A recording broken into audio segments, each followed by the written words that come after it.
হযরত বেলাল রাদিয়াল্লাহু তাআলা আনহুর অভ্যাস হলো ফজরের আজান দেওয়ার পর নবীজি বাসায় সুন্নত পড়ে, সুন্নত পড়ার পর এরপর আল্লাহ নবী নামাজের ঠিক একটু আগে হযরত বেলাল আইসা ডাকতেন, ইয়া রাসূলুল্লাহ নামাজ দাঁড়াবে, আপনি আসেন। তো আম্মা জান আয়েশা বলেন, ফাজাআহু বিলালুন ইউজিনুহু বিসসালাহ, হযরত বেলাল আসলেন নামাজের ব্যাপারে সংবাদ দেওয়ার জন্য, ইয়া রাসূলুল্লাহ চলেন মসজিদে। বেলাল তাকায় দেখে, ফালাম্মা রাআহু ইয়াবকি, আল্লাহ নবী কান্না করতেছে, তাকায় দেখে তখনও কাঁদতেছে, আপনার আজানের পরেও বসে বসে কাঁদতেছে। বেলাল রাদিয়াল্লাহু তাআলা আনহু বললেন, তাবকি ইয়া রাসূলুল্লাহ, হুজুর আপনিও কি কান্না করেন? ওয়াকাদ গফারাল্লাহু লাকা মা তাকদ্দামা মিন যামবিকা ওয়া মা তাআখার, হুজুর আপনার না আগে পরের সব গুনাহ মাফ, আপনি এত কান্না করেন কেন?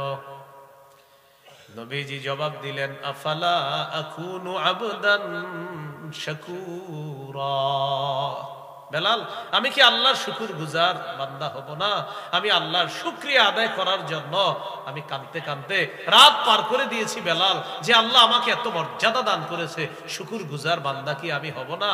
এরপর নবী বললেন, বেলাল শোনো, লাকাদ নাযালাত আয়াতুন, একটা আয়াত আজকে নাজিল হয়েছে, ওয়াইলুন লিমান ক্বারাআহা ওয়া লাম ইয়াতাফাক্কার ফিহা, এই আয়াতটা যে পড়লো আর চিন্তা করলো না সে ধ্বংস। বেলাল আজকে রাতে একটা আয়াত নাজিল হয়েছে, এই আয়াতটা যে পড়লো আর চিন্তা করলো না সে ধ্বংস।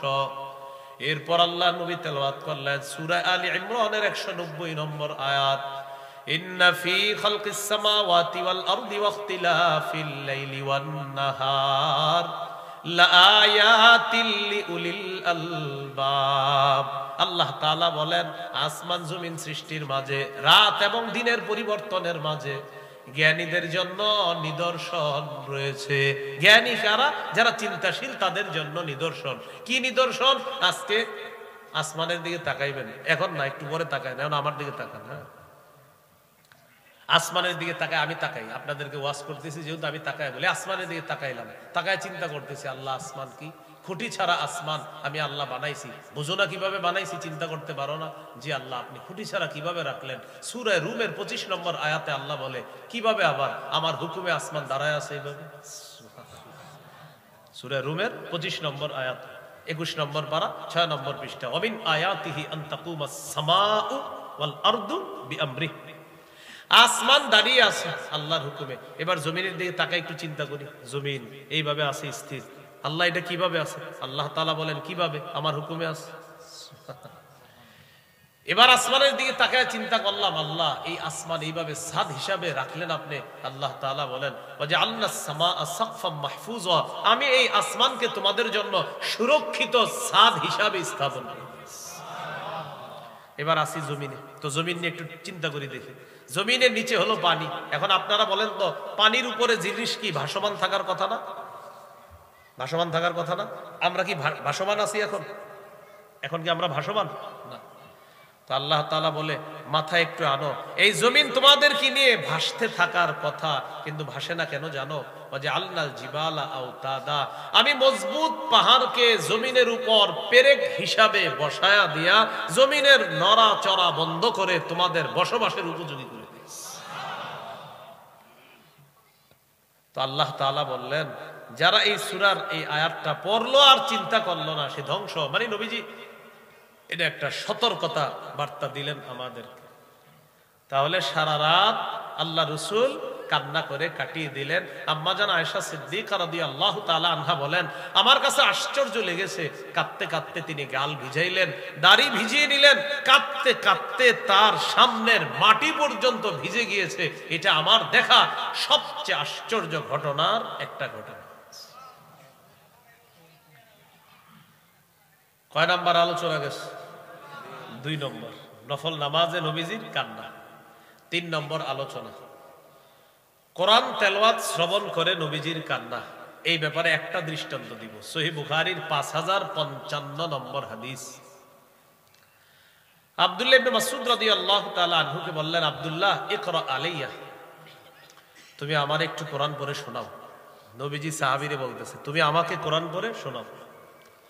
আব্দুল্লাহ ইবনে মাসউদ রাদিয়াল্লাহু তাআলা আনহু বললেন, আকরাউ আলাইকা ওয়া আলাইকা উনজিলা, হুজুর আমি আপনারে তেলাওয়াত করে শোনাবো, কোরআন তো আপনার উপর নাজিল করা হয়েছে। নবীজি বললেন, ইন্নী আশতাহি আন আসমাআহু মিন গায়রি, আমার মন চায় আমিও অন্যের কাছ থেকে কোরআন তেলাওয়াত শুনি। সুবহানাল্লাহ, আমার মন চায় আমি অন্যের কাছ থেকে কোরআন তেলাওয়াত শুনি। আব্দুল্লাহ ইবনে মাসউদ রাদিয়াল্লাহু তাআলা আনহু বলেন, ফাকরাতুন নিসা, আমি সূরা নিসা তেলাওয়াত করা শুরু করলাম। হাত্তা ইযা বালাগতু ফাকাইফা ইযা জিনা মিন কুল্লি উম্মাতিন বিশাহীদ ওয়া জিনা বিকা আলা হাউলাই শাহীদা। আব্দুল্লাহ ইবনে মাসউদ রাদিয়াল্লাহু তাআলা আনহু বলেন, আমি সূরা নিসা তেলাওয়াত করতে লাগলাম। সূরা নিসার এই আয়াতের মধ্যে যখন আমি গেলাম, যে আয়াতের অর্থ হলো সেদিন কি অবস্থা হবে, যেদিন আমি প্রত্যেক উম্মত থেকে একজন সাক্ষী উপস্থিত করব, আর তাদের ব্যাপারে নবী আপনাকে আমি সাক্ষী বানাবো, সেদিন কি অবস্থা হবে তাদের। আয়াতটার অর্থ কি? সেদিন কেমন হবে, যেদিন আমি প্রত্যেক উম্মত থেকে একজন সাক্ষী উপস্থিত করব, আর তাদের ব্যাপারে আপনাকে আমি সাক্ষী বানাবো, সেদিন কি অবস্থা হবে তাদের। আল্লাহ নবী যখন এই আয়াত শুনলেন, শোনার পর নবীজি বললেন, আমসিক আব্দুল্লাহ, তুমি থেমে যাও, থামো আব্দুল্লাহ, থামো। আব্দুল্লাহ ইবনে মাসউদ রাদিয়াল্লাহু তাআলা আনহু বলেন, আমি থামলাম। ফারাআইতু আইনাইহি তাদরিফান, নবীর চোখের দিকে তাকায় দেখি দুই চোখ থেকে পানি পড়তেছে, পানি পড়তেছে। কেন? ওই যে উম্মতের জন্য সাক্ষী আল্লাহ উপস্থিত করবে, এই সাক্ষী পক্ষে হতে পারে, বিপক্ষে হতে পারে, কি অবস্থা হবে সেদিন, এটা মনে পড়ে আল্লাহ রাসূল সাল্লাল্লাহু আলাইহি সাল্লাম কান্না করা শুরু করে দিলেন। এই হলো কোরআন তেলাওয়াত শ্রবণ করে নবীজির কান্না।